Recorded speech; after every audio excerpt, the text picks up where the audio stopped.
The law has to be blind in the way it is administered. The law has to be evidentially based. And what had happened in this case was the evidence was scant. The career professional said no, so they appointed someone who would do the bidding, and it's now being thrown out of the court. In their eyes, this is the legality to which they are playing. It is the rule of Trump, not the rule of law. So, on that basis, Donald Trump can do whatever he likes, whenever he likes, and has no regard for any of the process of the Department of Justice. The Newsagents USA. It's John. It's Emily.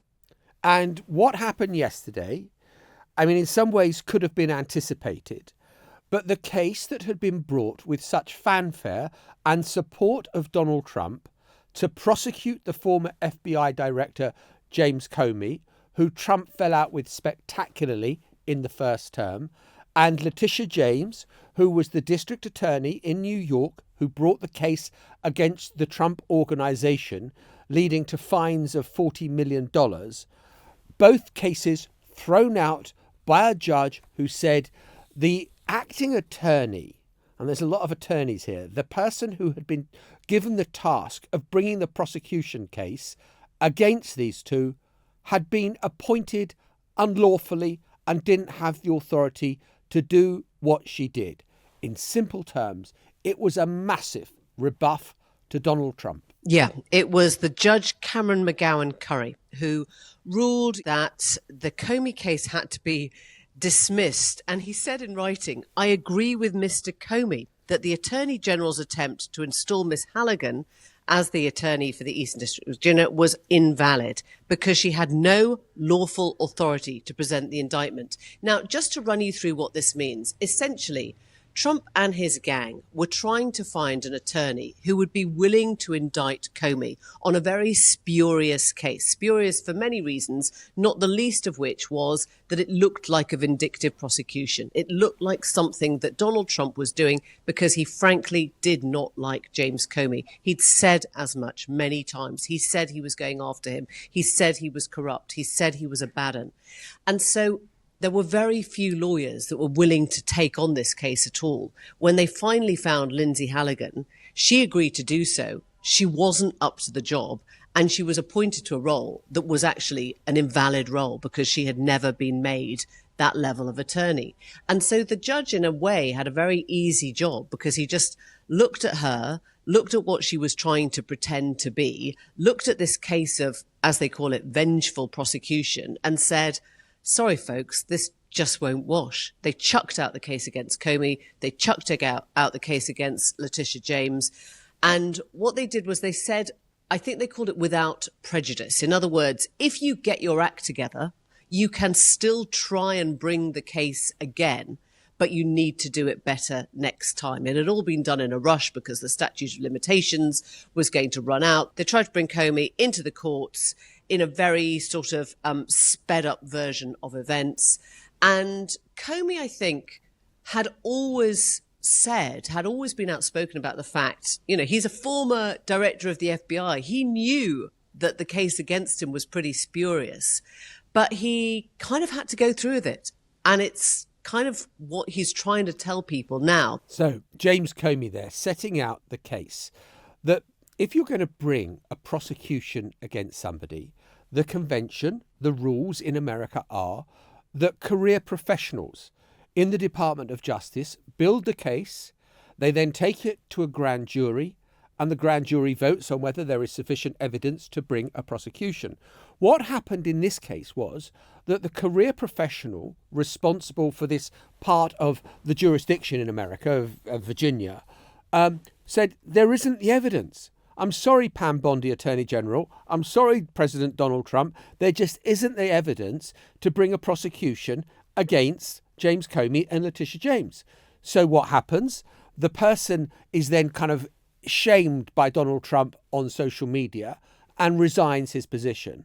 And then Donald Trump or Pam Bondi appoint this woman, Lindsay Halligan, who has got no experience in criminal prosecution. She dealt with insurance fraud before.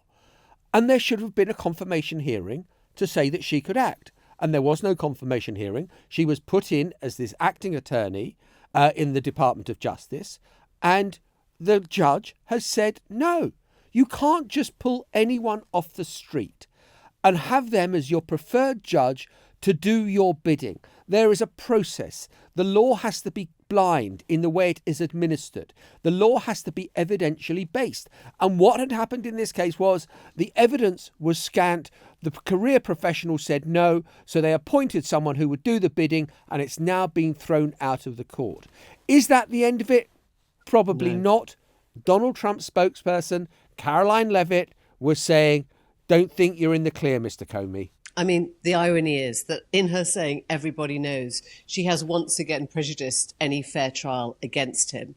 But I think when she says it was a legal appointment, in Caroline Leavitt's head, that is probably true because she assumes that anything that happens within the Trump administration, any decree, makes something legal. If Trump has done it, if Pam Bondi has done it, if she's been appointed, it is therefore legal. In their eyes, this is the legality to which they are playing. It is the rule of Trump, not the rule of law. But as you said, Soaps, it's not the end of the case. Pam Bondi, the Attorney General, has already said that they will take all available legal action, including an immediate appeal. One of the things they're thinking of doing is changing Lindsay Halligan's title to make her a special attorney, which has that sort of the office ring to it of assistant to the regional manager. They've somehow found a way of just giving her a slightly different title and hoping that that will clear everything up with the judges. I don't think it will. And you talk about, I think so rightly, about you play by Donald Trump's rules, not the law of the land. And you go back to that quote that Trump used a few months ago, where he sort of was quoting Napoleon, apparently, clearly having imperial ambitions, when he said that he who saves his country does not violate any law. So, on that basis, Donald Trump can do whatever he likes, whenever he likes, and has no regard for any of the process of the Department of Justice. Look, the Department of Justice is meant to be at arm's length from the presidency. Under Biden, you had an attorney general, to Biden's fury, who would go his own way on things and wouldn't do what Biden asked. And what Donald Trump has posted on X about the need to prosecute these people, I demand Pam Bondi, it was a message to Pam. He's taken it down. But he said, Pam, you've got to do this. You've got to take measures against Comey and Letitia James. They're rotten. They're corrupt. Da-da-da-da-da. Just do it and get this prosecution done. And of course, you can't do that. It's not the president to decide who his political enemies. Yeah. In his defense, it was meant to be a direct message that he accidentally typed publicly to the entire world. So what he was basically saying was go round the back and sort these blokes out, sort the fellas out. Yeah. And it just so happened he told the world. Yeah. And we now know that the president, because he had these enemies, Letitia James, as I say at the top, who came after the Trump organization for its falsely inflating the value of properties to get kind of better insurance deals, and James Comey, who, when he was director of the FBI, said he wouldn't pledge his loyalty to Donald Trump. He owed his loyalty to the US Constitution and was then very critical of Donald Trump. They're his enemies. And so enemies need to be punished and they need to have the book thrown at them. And this is how it works in Trump's America, where people are, scared. And I thought it was interesting when Comey talked about, I would ask the law firms to stand up, because so many of the law firms are running a mile because Donald Trump has threatened to issue executive orders against them and say, you're not going to be allowed on federal land because we've got suspicions about you. Now, if you're not allowed on federal land, you're not allowed to represent your clients in court. So in other words, you've got the president in effect saying, you can work for me and my friends, but don't represent anyone who's been an enemy of mine because I'll come after you. And law firms have been intimidated by that enormously. I do think this 24 hours has been the day of the rallying cry. I mean, you just talked about Rutger Bremer. and his message to the BBC. We've heard from James Comey very clearly talking directly to the citizens of America, the law firms of America, the universities of America, the institutions of America, saying, you have to fight or this will all disappear. But just as one of these absurd cases leaves the stage, on time, another enters. And this is, in a way, just as jaw-dropping, even more jaw-dropping perhaps, because at the centre of it is the court-martialing by the Pentagon of a decorated military man. He is a former astronaut. He is the Democratic senator for Arizona. He is the husband of Gabby Gifford, who was shot in the head. And he is a man who is so highly respected amongst many, certain half of America, certainly, if not more, that he was at one time considered for the vice presidential pick for Kamala Harris. Now, what has happened here is Pete Hegseth, the Department of War, the Secretary of War, has decided to turn his ire on this man for a video that he and others put out. Yeah, so this was a video saying, and again it goes back to the point I was making about Comey a moment ago, where you say, you do not owe your loyalty to the President of the United States. You owe your loyalty, your fealty to the US Constitution. And so what we've seen over the past few weeks is these, boats being blown up off the coast of Venezuela because the US military say they're drug runners and they're narco-terrorists. And so there is no due process. The US military is acting as, judge, jury and high seas executioner and killing all these people without any evidence based that they are indeed guilty as charged, or whether they're just fishermen who are, we just don't know, because there's no process at all in attempting to bring these people to justice. So 6 members of Congress, including Mark Kelly, issued a video saying, you know what, sailors or airmen who are carrying these things out, there's a possibility this is unconstitutional, and this could come and get you later on if you act in a way that's against the Constitution. So Donald Trump's reaction to that video was, as you might imagine, very measured, calm, settled. It was, these people must be hanged. These Democrat lawmakers need to be hanged. This is sedition. They are encouraging servicemen and women to defy orders. Well, no, they're not kind of trying to defy orders. What they're saying is you can't act in an unconstitutional way and expect legal protection from that if the orders you've been given are unlawful. Yeah.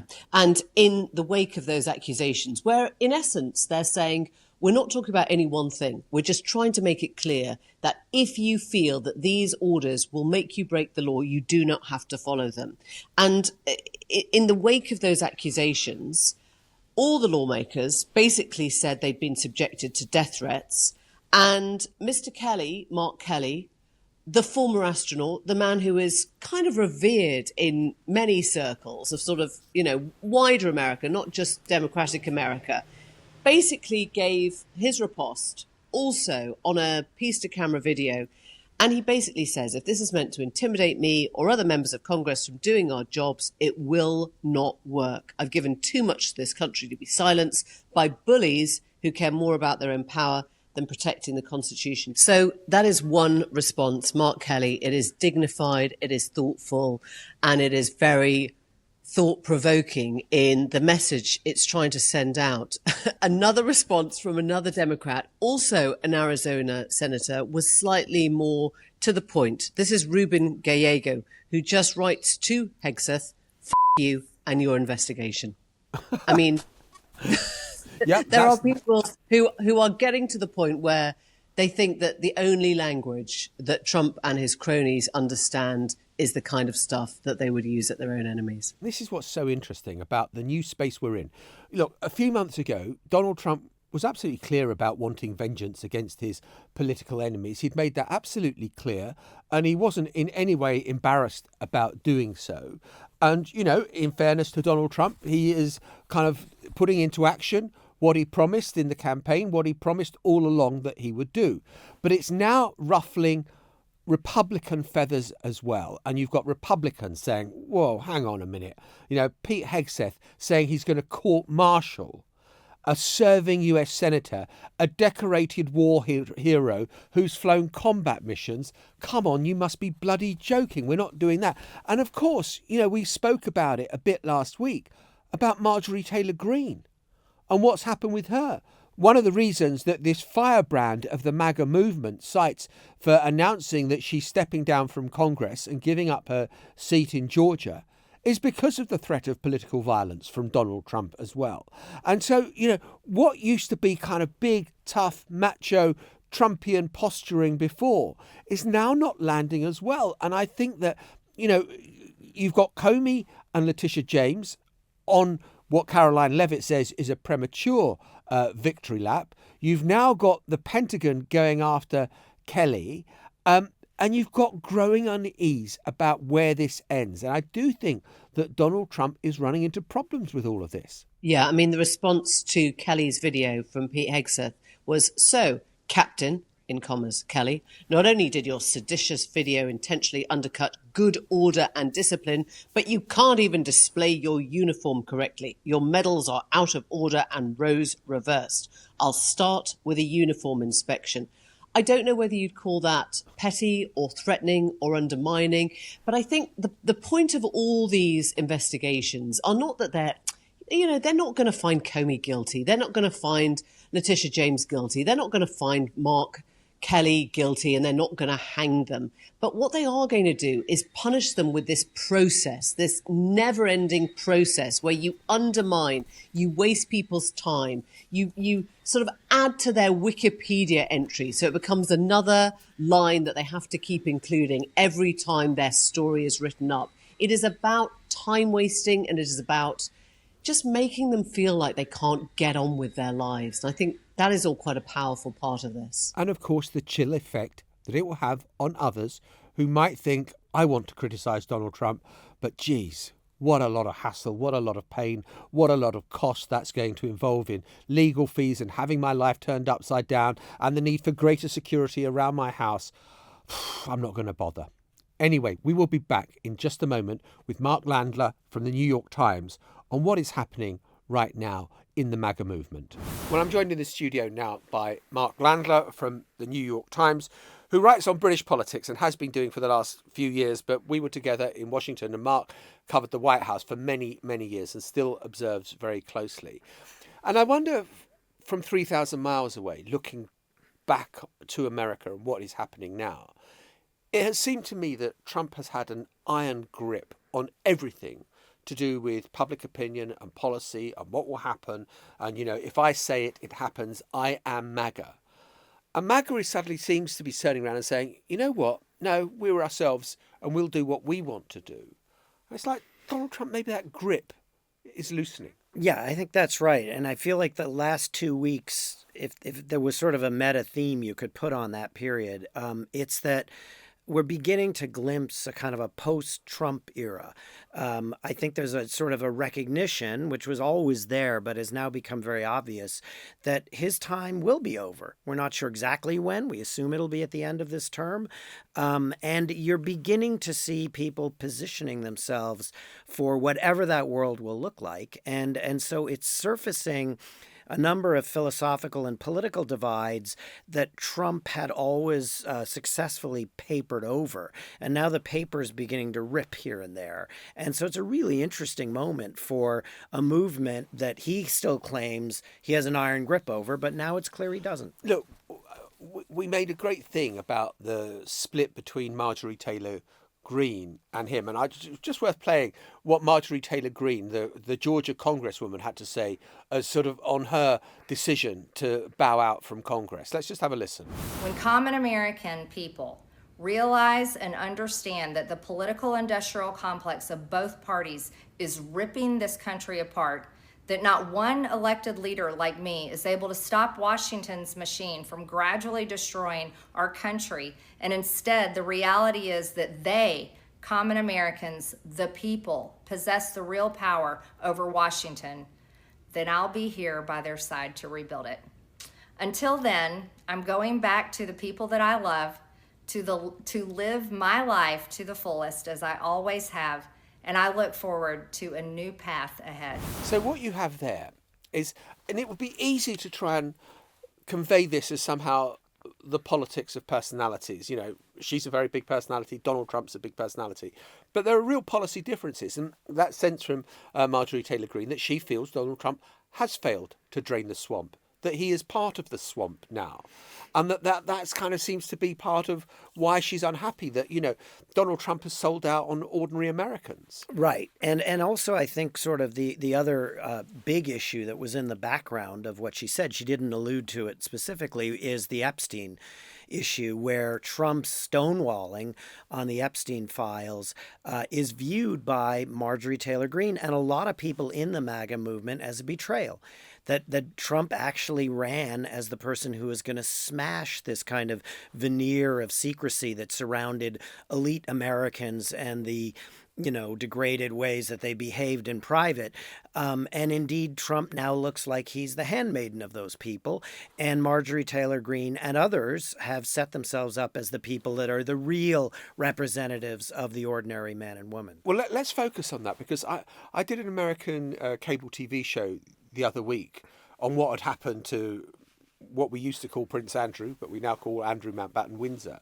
And they was the question from the anchor in Washington was, well, why do you think it is that Britain has behaved so differently with Andrew, with Peter Mandelson, our former ambassador, compared to America? And I wonder what your answer is to that, because, you know, Donald Trump at the moment seems to be kind of okay and walking free. I mean, he's having to surrender. He's had to U-turn.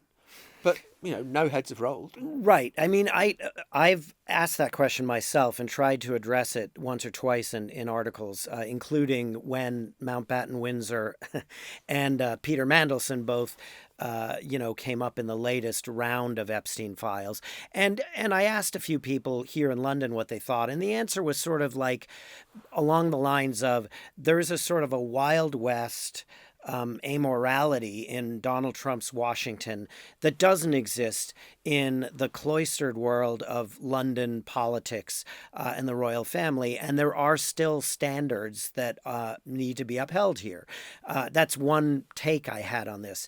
I would say, just by way of adding one caveat to it, I do think Larry Summers' downfall over the last week may be the first sign I've seen of a guy who's a sort of a charter member of the Davos elite in the United States, really losing almost everything. He still has his tie to Harvard University, but even Harvard is now reviewing that and may, in fact, sever that arrangement. So this is, to my mind, one of the first big scalps that has been taken in the United States. But you're right. Before that, it was Mandelson and Mountbatten Windsor looking rather lonely next to a great number of elites in the U.S. who seem to be riding scot-free.